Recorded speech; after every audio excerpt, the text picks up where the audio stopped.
Alors qu'il devrait succéder à sa mère dans les prochaines années sur le trône d'Angleterre, le prince Charles pourrait choisir un tout autre prénom pour se faire couronner.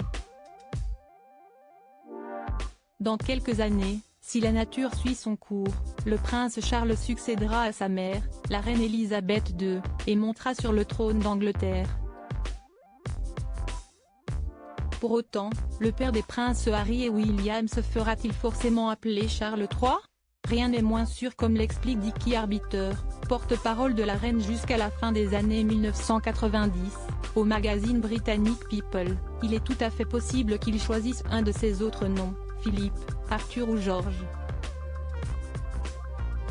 Ce n'est pas commun mais ce n'est inhabituel. Son grand-père, le roi George VI, s'appelait Albert Frédéric Arthur George, mais il a choisi George en l'honneur de son défunt père.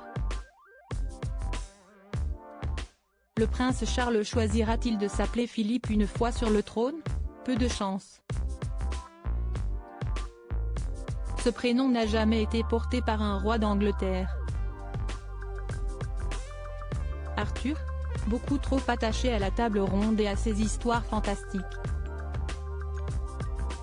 Reste donc George. Selon Dickie Arbiter, le prince Charles pourrait très bien choisir de se faire appeler George VII lorsqu'il succédera à Elisabeth II par respect pour son grand-père et en reconnaissance de sa mère. Toutefois, il pourrait également opter pour Charles III même si ce prénom a un passif dans l'histoire du trône britannique. Charles Ier a été exécuté en 1649 après une guerre civile. Quant à Charles II, son fils, il est connu comme l'un des plus grands mécènes de l'histoire de la royauté britannique.